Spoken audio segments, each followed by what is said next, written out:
If you believe the stories, mankind's pride gave rise to the Darkspawn. Countless in number and toxic to all life, Darkspawn search endlessly for an archdemon. When they find one, Darkspawn armies surge up from their corrupt barrows beneath the ground, and a blight begins. Grey Wardens are the only warriors capable of destroying an archdemon, and history always honors the one who sacrifices all to kill the beast. In the fifth blight, the Warden was the hero of Ferelden. Youngest child of Ferelden's powerful Terran Cousland. Betrayal saw the Cousland's ancestral castle burn, and the Terran and his wife slain. Duncan, a Grey Warden, helped the young noble escape to a new life with the Wardens. The allied Ferelden and Grey Warden forces met in Ostagar, where King Kaelin's armies and a host of Wardens gathered, ready to destroy the Darkspawn. But valor turned to despair as Loghain betrayed his king. Kaelin's forces were slaughtered, and the south was lost. The hero, now a full-fledged Grey Warden, survived with the aid of Flemeth, the mysterious witch of the wilds. Joined by Flemeth's daughter, Morrigan, and a Grey Warden named Alistair, the hero set out to build an army strong enough to abolish the Blight. With the traitorous Loghain now seated on Ferelden's throne, the Warden sought help from the influential Arl Eamon of Redcliffe. However, they arrived in Redcliffe to find the town under siege. As each night, undead rose in waves and assailed the battered village. With the hero's help, the people of Redcliffe stood fast against the undead horde. The Wardens reached Arl Eamon's castle only to find the Arl lying at the edge of death, and his court fallen into madness.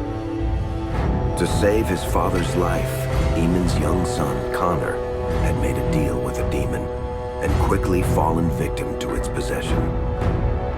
The hero intervened, freeing Connor from possession, and breaking the demon's hold over Redcliffe. But deals with demons are never straightforward. The demon agreed only to save Eamon's life, not restore him to health. Arl Eamon needed a miracle to recover. The hero located an urn containing the sacred ashes of Andraste, which were said to cure any ailment. The urn was protected by ancient traps, tests of will, and a dragon-worshipping cult that wanted to twist the urn's power to its own ends. The urn remained pure, but mysteriously disappeared after the Wardens departed. Only the temple dedicated to it still stands. With a pinch of the ashes, the hero restored the Arl to health. Informed of Loghain's treachery, Eamon swore his political and military support. The circles of Magi are bound by oath to aid the Grey Wardens in times of blight. However, Lake Calenhad's tower could offer little help. One of its mages, Uldred, had become possessed by a pride demon and was twisting other circle mages into abominations. The hero fought to the top of the tower and defeated Uldred, saving the remaining mages. Grateful for their lives, the mages joined the Warden's army. The allies gained at the Circle were not the only soldiers to join the Warden's forces, however. Dalish elves don't usually make alliances, but even deep hatred can be set aside in the face of oblivion. An ancient curse was destroying Ferelden's largest Dalish clans, turning the elves into werewolves. Zathrian, the clan's keeper, claimed that the cure required the heart of the great wolf, Witherfang. Years before, Zathrain himself had afflicted a group of humans with the curse that now ravaged his clan. As long as he lived, the curse endured. The hero freed the werewolves from the long-standing curse, and the Dalish joined the Warden's forces. Blights may happen hundreds of years apart, but the dwarves who live below the surface of Thedas fight Darkspawn every day. No one is better schooled in battling Darkspawn than the warriors of Orzammar, except perhaps their allies of old, the Grey Wardens.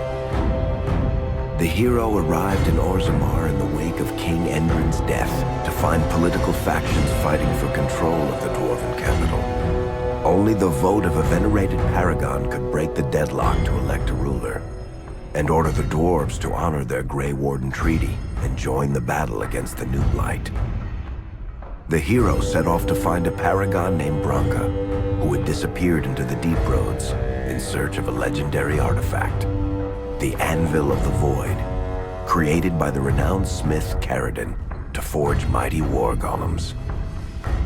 The hero helped Caradon destroy the Anvil of the Void, along with the dark secrets that could trap a living soul inside a mechanical construct.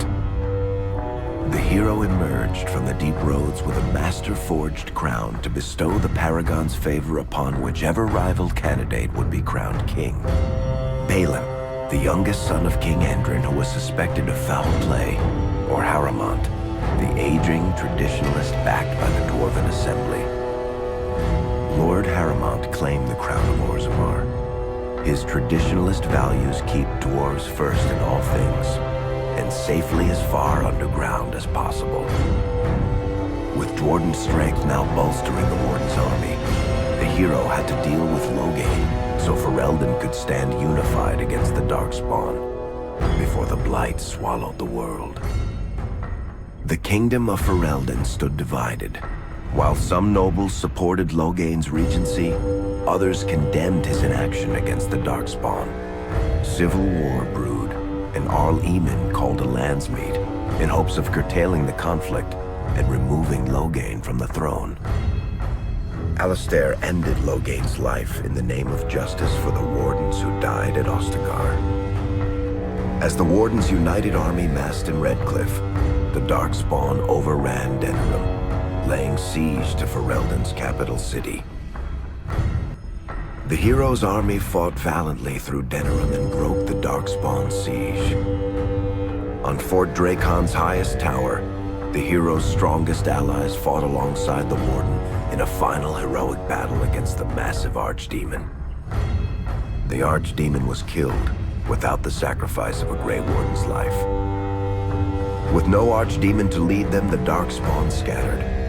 Most fled underground, still teeming in number and always seeking a new Archdemon to awaken. The shattered kingdom of Ferelden embarked on a long journey to recovery. In the Blight's aftermath, strong leadership was crucial. Honora McTeer, daughter of Terran Loghain and widow of King Kaelin, assumed the throne of Ferelden after the Fifth Blight was ended. Ferelden still stands, as obstinate and resolute as the Dog Lords ever are, but the events of the Fifth Blight loom over it as the nation rebuilds. For people across Thedas, legends of the hero of Ferelden remain the nation's brightest beacons of hope during its darkest times. It all began in Kirkwall, the fall of Knight Commander Meredith, the Krunari Uprising, and of course, the Chantry's destruction and the onset of Mage Rebellion. One person always stood amidst the swirling chaos: Hawk, the champion of Kirkwall. The Hawk family fled Lothering, refugees from the Blight. Leandra, mother of the champion, and siblings Bethany and Carver hoped to find refuge at her family's estate in Kirkwall, far to the north. While Hawk had no magical abilities, the champion was at the heart of events that ultimately led to the Mage Rebellion. The Hawks escaped the Blight with the help of Aveline Valen, a warrior and family friend. It's said that the family was also aided by Flemeth, the notorious Witch of the Wilds. Hawk's brother, Carver, never reached the Free Marches. He was killed by Darkspawn while protecting his family. The family's first years in Kirkwall were difficult. Leandra's brother Gamlin had lost the family fortune. The Hawks lived in poverty, forced to indenture themselves in return for entrance to the city. To pay off the debt, Hawk was forced to work for a band of mercenaries. All the while, Hawk and Bethany did their best to hide Bethany's magic from the Templars. Opportunity eventually struck in the form of a dwarf named Bartran Tethras, who was planning an expedition to the Deep Roads. It was a long shot, but with gold gained from the expedition, Hawk could free the family from its criminal creditors and further Templar scrutiny. Hawk met a rogue Grey Warden named Anders, who possessed detailed maps of the deep roads. These maps were crucial to the expedition's success. Once Hawk obtained them, everything else fell quickly into place. Bethany joined Hawk on the expedition. The siblings found ancient dwarven treasure and a statuette formed from a strange red lyrium. Tragically, Bethany fell victim to the blight that suffuses the deep roads and died in her siblings' arms. The gold Hawk recovered from the deep roads brought back Leandra's stately childhood home in Hightown. The Hawks had barely settled into their new home when Leandra was murdered, a deeply sinister and twisted killing. Hawk hunted down Quentin, the blood mage responsible, but could not prevent Leandra's death. Leandra's tragic death was part of a critical problem facing Kirkwall: rising tension between the city's mages, who felt increasingly oppressed, and Templars, who grew increasingly suspicious of their activities.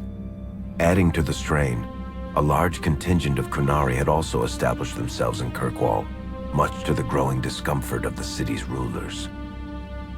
After their dreadnought was shipwrecked many years before, a group of stranded Qunari were allowed to remain in a cordoned-off area in Lowtown. As time passed, the Qunari made no effort to return home, and offered no explanation about why they remained. Tensions rose to a breaking point. Revered Mother Patrice, convinced the Qunari were a threat to the Chantry's faith, incited violence between the Qunari and the Kirkwall populace. Hawk knew that Patrice would bring about unnecessary conflict. Though the champion tried to stop her, Patrice orchestrated the murder of Seamus Dumar, a Viscount's son and a recent convert to the Qun. When her crime was discovered, a Qunari assassin killed her. After Seamus was murdered, the Arishok of the Qunari group lost patience with the humans of Kirkwall.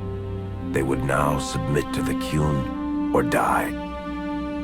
The Qunari struck hard and fast. They took the palace in Hightown and beheaded the Viscount to immediately quash any resistance. Aided by Knight Commander Meredith and First Enchanter Orsino, Hawk reached the palace and stood toe-to-toe with the fearsome Qunari leader. Hawk fought the Qunari leader. The fierce battle resulted in the Arishok's death and the liberation of Kirkwall from its brief occupation. The Qunari quickly withdrew from the city entirely. Hawk saved Kirkwall and earned the grudging respect of the city's Templars, mages, and nobility, along with the title that history remembers: the Champion of Kirkwall. Kirkwall's problems were still not over, however. After Viscount Dumar's death, Knight Commander Meredith took power and blocked all attempts to appoint a new Viscount. Under Meredith's command, the Templars tightened their grip on the mages, planning to suppress what Meredith saw as a growing rebellion. Anders, who spent years fighting for justice and freedom for his fellow mages, saw that the time for negotiation was past. He destroyed Kirkwall's chantry, killing hundreds, including Grand Cleric Elthina. This single act began a rebellion that spread from circle to circle, until all circles of Magi had risen up in defiance against chantry rule. There was no forgiveness for what Anders had done, and he asked for death at Hawk's hands. Hawk fulfilled the troubled mage's final request, and many others died along with Anders that day. Fighting spread swiftly through the city. Some mages rebelled openly, many of them succumbing to possession. Templars turned their swords on mages who rebelled and on those who did not. As First Enchanter Orsino refused to bend to the Templars, Knight Commander Meredith demanded that every mage in Kirkwall be put to the sword. Hawk saved many mages from Templar blades, keeping them from succumbing to possession or the temptations of blood magic. In the end, however, Hawk was forced to strike down Orsino, who had betrayed his own values by resorting to blood magic himself. The battle proved one thing: Knight Commander Meredith had gone mad. Hawk saw the truth of it when Meredith unsheathed her sword, and the red lyrium idol from the deep roads was embedded within it. The blade fueled her hatred and paranoia, as it had for months. After a horrific battle, the red lyrium of the Knight Commander's sword consumed her as she died. Meredith became a statue, her face a frozen mask of horror. Little is known of the champion since that final battle. However, Hawk's story lives on in legend and song. Memories of the indelible changes the champion of Kirkwall brought to the face of Thedas.